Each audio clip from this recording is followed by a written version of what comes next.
We're pleased to welcome now the Lieutenant Governor of the great state of Mississippi, Lieutenant Governor Delbert Hosemann. Governor, good to see you, sir. Thanks for coming in. Good to see you, Gerard. How have you been today? I've been fantastic. So, full disclosure, I know I've shared this on the air before, but the Lieutenant Governor and I have had a working relationship going back to 1985. It's been a long time. I know, and I've been going down in compensation, and you've been making money. I don't know how we did that. I don't know about that. You did really, really well, and I'm real proud of you. Well, I appreciate that, Governor. Thank you. But thanks for coming in. So we're already off to the races down at the Capitol. We are, and we had meetings today with the MML, and then probably the best thing that happened today, we had our prayer breakfast for me and the Speaker and members of the legislature down at First Baptist Church. And I remarked to him, and we won't talk about other things, but I remarked to him that during the first week or so that we've been there at the Capitol and the Senate, we have prayers, as you know, open every session.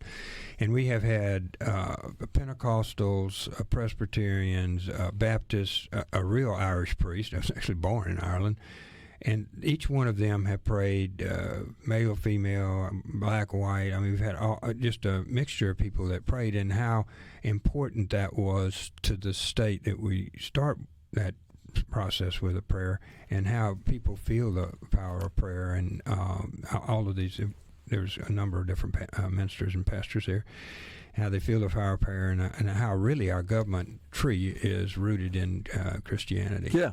Sure. And, and when we start with that, it pretty much gives you strong roots, and the continued prayer furnishes those roots with the water and nutrients it needs to keep the tree strong. So it was just interesting and very, very positive and a good start. We certainly need all the blessings from above, and right, and the good fortunes and the inspiration and wisdom guidance. and guidance big time, because you guys got a big job to do. We do, and it's very complicated. You see some of it coming. We're addressing things like infrastructure, retirement plans, income, grocery, how people eat, education. I mean, you just go down. There's a plethora of different things that go on, and in the midst of all this, Gerard, I don't know if you've even started talking about this yet, but we're having an agriculture, just a horrible event, critical event in agriculture. I'm meeting with planters and met with Mike McCormick and others, and I met with Delta different farmers all over, and most of them, a lot of them are not getting furnished. They're not getting any money to plant. Now, I want everybody in Mississippi, people aren't talking about this, but they need to be. The number one economic benefit we got in Mississippi, part of our economy, is agriculture. And it's over an $8 billion business. 17% of all the people in Mississippi work in agriculture in some form or fashion. And the price of soybeans is $9.75 and the input's $12. So you're real smart, and you wouldn't make that investment. You wouldn't have bought that business. So I'm just telling you that is occurring, and banks and these credit unions and others are not furnishing our planters and our farmers to plant. And so that is going to have a significant impact on Mississippi. And you may think, well, you live in Jackson or Gulfport, this doesn't affect me, but it does. It'll affect all the economics of the state and everything else if people are not able to plant. And the harvest last year, every one of them I talked to, Gerard, they had the best soybean crop they've ever had. They had the best cotton crop they ever had, and they lost money on it. And there's grain in the elevators up there. The more I dive into this, the more I become very concerned about that and how it would affect our economy. We're talking about taking taxes and doing these other things that we're going to talk about here in a minute. But that's really important. And so we started today. We're going to have emergency hearings on the status of agriculture in the state. Met with my chairman today and vice chairman today. I've got two really good ones, Neil Whaley and Andy Berry, who actually is in the Cattlemen's Association. Cattle. Mm-hmm. So we're going to start looking at what can the state do to start getting organized. Or are we going to retool? What's going to happen with fallow land if it's not planted? What happens to equipment dealers and all these other people? So I think we're able to see this coming, and I want to set a course that we can encourage everybody to have an economic life that's a farmer. And that's coming, Gerard. It's bigger and bigger than the train. And it's been coming, as you know. I mean, it's his third year. You're right. It's kind of manifesting now, but we've been trending in this direction. So it's roughly a third of our state's GDP. Last time I checked. That's right. And then this is an international. This is not going away because Brazil has cleared enough of the rainforest to make Iowa, Illinois, and Indiana, already in production, and the Chinese are building a railroad track to Peru to ship it directly, and all of this stuff is happening. It is not going away. I mean, this is happening this year, as you're right, about a culmination of about a 3-year plan that they've been having these losses. But now the alternatives need to be explored about what we're going to do with property and people going forward that may not be in the same business they're in right now. So just to clarify for our audience, and I'm going to provide an analysis and then just have you say whether or not I got this right. Mm-hmm. The farmers in general rely on bank financing to borrow money to put their seeds in the ground to before they harvest and sell that to the market and get revenue. Those are typically short-term loans, but in general they rely on the cash, the capital from the banking industry. And I'm assuming the banks are looking at their financial condition and they don't feel too good about extending those loans, which means they can't go out and actually plant their crops. You're absolutely right. Because farmers are the biggest gamblers we got in Mississippi. It's not in the casinos, it's in the farm industry. No doubt. So they borrow all this money, and, when you're going to go furnish, you're talking millions of dollars. You go borrow all this money to plant your 1,000 acres or whatever you're covered with, and then you harvest your crop and you sell your crop and you pay the banker back off and you keep enough to make a living or buy another farm implement. That is the historically way it's been. The last 3 years now, it's not going to be that way. And so the bankers, who are quite bright about lending money, started coming to me in August and said, Governor, we're not going to make the furnish loans this year. And I said, whoa, wait a minute. What do you mean you're not? No, we don't see a way for our farmers. We would actually be hurting our farmers by giving them money. Bankrupt them. Knowing, that's right. And some of these people are paid for their land. Are you really going to bet the ranch or the farm on this? Right. So we're not going to give them the opportunity to get firmer than a whole bus because we've always done it that way. So yeah, I mean, I anticipate this is a critical shortage. Mike McCormick in Farm Bureau and Trent Kelly particularly and Cindy Hyde-Smith and Roger, they got a $10 billion emergency relief bill through, and it's limited to about $250,000 to a farmer, which is a lot of money, but not when you're furnishing like we're talking about millions of dollars. Right. So they did a great job, but that is a stopgap. That is not a solution. So I'm glad we got off on this. I don't think people are focused on it enough. The planters and farmers are, and the discussions I've had, they're talking about not planting. Yeah, which will be devastating for the state's economy, and honestly, that in a period where we're all sick of paying higher prices at the grocery store, not planting means a decrease in supply, which would cause the price of groceries to go up even more. Food. And until that happens, and you're right, the old guns and butter and Econ 101, until that price gets up to where it crosses to where we can make money off of it, they're going to sit. We're all going to sit. And I don't see that because of the worldwide. We're in worldwide competition for everything anymore. Sure. And then in our cotton, the different, I guess the different ways to make clothes anymore not all include cotton anymore, and more and more nylon, all that stuff. Yeah. But in any event, I'm telling you that I'm exceptionally concerned about this. I've been working on it again this week, and then we're going to have our emergency hearings, and I would encourage you as those go forward for everybody to pay attention. Now, is this something that the House is participating on and the governor's office as well? I haven't talked to the House about this. The House has been, as you know from today's radio talk shows and whatnot, they've all been concentrating on the income tax portion, which is something we're going to concentrate on too. We have a proposal, as you know, to decrease the income tax. We want to continue the elimination of the income tax. How fast we get there or whatever, I guess it'll be debated over the next little bit. But I think we're all in unison about that.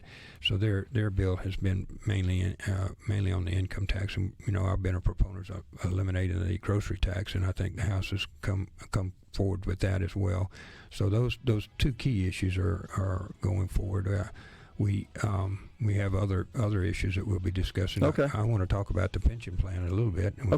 Whenever you get to that. Yeah, we're coming back with Lieutenant Governor Delbert Hosemann in the element. We're chatting with Lieutenant Governor Delbert Hosemann. So I'm glad you brought that to our attention. That should concern all Mississippians. This is some of those things sometimes, Governor, that are kind of out of sight, out of mind, and we don't really talk about that in the public. All of us have grown up watching the cotton grow, the soybeans grow, and or hunting on the land and all that other. And this is a quantum difference, and I don't know that you want to spend a whole bunch more time on it, but I am so glad you're bringing it to the attention because it affects probably 1 in 5 Mississippians. Yeah, certainly from the jobs perspective, of course, with the 17%, but we are an agribusiness state. I mean, historically we have been. Now we're making strides in diversifying our economy and increasing the GDP output in other industries, but the fact is we're still an agribusiness state now. That's right, and it's the stable part of the business. That's always been stable. Our guys make money, they pay taxes, all of the things happen. They buy equipment, and they keep the equipment guys going, all that other. That's always been a stable while we've gone to Amazon and so many other things, battery plants and aluminum plants and stuff we're building all over Mississippi. All good, and the governor's done a great job. But in that source, we've always had this base over here. This base revenue. We can count on our agriculture people. Well, they are facing some real worldwide challenges. Yeah, it's not a volatile industry like some others are, and it can be relied upon. It's a good point. You mentioned in the last segment you'd like to see us continue to work on elimination of the income tax. Now, saying that at the highest level, of course, is good. But when you dig into the details of how exactly to achieve that, is where we start the controvery. I think it's fair to say, or at minimum the debate. Right. So, I think it's debate side on the debate side. We, historically. Up until this point, we have, under prior administration, under Governor Reeves, they eliminated the franchise tax over 10 years, and we're still paying for that. We got a couple more years of that. Then, under our administration, we started eliminating the 5% and raising this, that, and the other, and bringing it down at 0.3, 0.4 of a point every year, 4%. And that's been remarkably successful. Yeah. It has produced additional dollars that we're now able to continue to cut the income tax and address the grocery tax, which I think is we're too high on that. We don't need to be the highest in any one bracket, but we probably need to have income sources, more than one income source. Yeah. So we've gradually built it, and it's been, the state's in the best financial conditions it's ever been in the history. We're actually paying off debt, paying our teachers and funding education and cutting taxes. Now, since 1817, that has not happened in this state. So when you hear us talk about the nuances that we're talking about, how fast do we eliminate this, or how quickly we do this, or what percentage is that's really more of your old bailiwick, which was an accounting feature, because I think our philosophically we're in tune. Okay. I don't want to leave. I clearly don't want to leave the next guy or girl, lady here. I don't want to leave them like they left me with the pension plan. Now, in the 90s, we had a little extra money, and so they said, it's a great idea. We're going to add a 3% compound, and we're not going to fund it. And we're also going to bring all of our ex-employees in, so we're going to do this great thing for people. And now, 25 years later, we're $25 billion in the hole. Yeah, and all that was done, as you know, during the so-called dot-com boom, when you could just fall off a log and make money in the market. That's exactly right. Double-digit returns. Everything was wonderful. Well, you and I are senior enough at this point to recognize that these highs have lows and the lows have highs. Yeah. And so in this regard, we're at the high here. We're doing exceptionally well, and I want to make sure that we don't handicap the governor, 20 years from now, saying, oh my goodness, we can't pay for education, or we can't cover a hurricane if it gets blown away, or we can't do whatever we need to do, or whatever the legislature at that time decides to do. So we've done the more gradual approach to everything. That's been our mantra from the Senate side, and I think it will continue to be. Okay. And when we go into those discussions about the income and the grocery tax and everything, I think you'll see, cuts that you can see and feel, but also ones that allow us to have safeguards as we go along this road to make sure we don't get to somewhere and turn around and say, oops, now everybody's got to go back to a 10% or some other type thing. So I think properly planning that, we can do that. And then in anticipation of revenue, and then you have the things like just are happening now in agriculture. There'll be winds here. I mean, there'll be adverse winds to us. Either on the coast, it's probably not a good analogy, but somewhere else, there'll be difficulties. And we need to have a savings account, which is our rainy day fund, which is full right now, $700 million. We need to make sure that we've got a gradual approach to just about everything. A hurried approach and one that moves a lot of things at the same time sometimes will leave you with not the same projections that you may anticipate. So I think we're all going in that direction. I think we're in agreement on PERS. As you know, last year we were told it was $25 billion short. And so the legislature voted to put $110 million in the fund. Well, it's a 30-something billion dollar fund, and while $100 million is a staggering amount of money to me, at $35 billion, I'm not going to say it was a drop in the bucket, but it's it's less than 1% of the total assets. So we started a process. We hired an actuary at the Legislative Budget Office. We require the legislature require them to hire 2 actuaries. They already had an actuary, so all the 4 actuaries and us from the Senate side and Bill Benson and Kelly from the trustee side all got together, and we have come up with a plan that I thought that was adopted like 9-1 by the trustees over there at PERS. That is a combination where you get Social Security, you get a defined benefit plan, and you have what's basically a 401k plan. And so you get 100% vested in this additional plan, and all new employees would come under that plan. And the state's going to put in somewhere $300 or $400 million more a year to fund the unfunded liability. And those numbers work out where you get to be 70-80% funded, out over 25 years, depending on the rate of return. As you know, with $35 billion, a 1% additional rate of return, they're assuming 7%, but a 1% additional rate of return is $350 million. So it makes a big difference what the investments do. Probably even more than what we put in anymore because the fund's so big. So we're really interested in that and making sure that gets fixed. We have a legal obligation, a moral obligation to our retirees and the people that work here.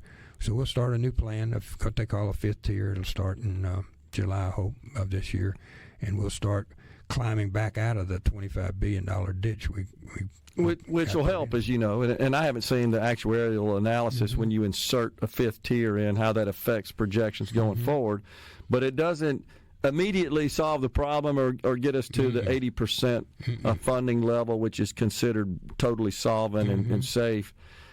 What I'm hearing you say is that we still need to find other revenue to add into the fund in addition to the new tier to stabilize it. That's correct. We'll run from 17. We're going to 19.9% from the state and 9% from the employees. So we'll be funding at that level, and the additional almost 3% runs us about $350 to $400 million. Okay. Around $300 million. As I recall, you passed legislation to phase in 2.5 percentage points on the employer side over 5 years. That's correct. Yeah. And that will take us to the 19.9. Okay. And that's 17.4 now. That's correct. And that'll take us to 19.9, and then the employees put up 9%. But you had a very successful business. You didn't provide your employees with a retirement plan that was 27%. No, you couldn't do that. No. But they also didn't have benefits for life like right. PERS provides. And that's the nature correct. Of a defined benefit plan. So we want to keep that defined benefit option, which will come from 2 sources: the Social Security we pay for them in addition to all this other we're talking about, and then our own defined benefit plan. But this will also give them the 401k feature, which will provide for long-term employees. It's 100% vested from the start, but long-term employees will have hundreds of thousands of dollars in cash to do with what they want. I think that's a reasonable plan. I just would like to see the actuarial analysis. Yeah. Once we add that tier, I suspect we still have got to find other revenue, even in addition to the 2.5% that we're phasing in. I don't know that that's going to quite do it. It will do it depending on your rate of return. In the last 20 years, and you're running out too many numbers for people out there that are cutting off your program. But in the last 20 years, they've earned about 7.7%. You got to go? Or you hang around? I've got all over me down there. Okay. We're working on a whole bunch of legislation. Gotcha. We'll have 1,000 bills, and I'm supposed to assign each and every one of those as soon as they're written. Sounds like about But it's always good to 992 see many. you. If you call me back in about a week when Okay. I get through Sounds that good. part, I'll be happy to tell you what bills are pending and what Appreciate we're doing it. about Medicaid or whatever. Sounds good. Good Lieutenant to Governor see Delbert you. Hosemann, thank you. Thank you very much. Coming right back.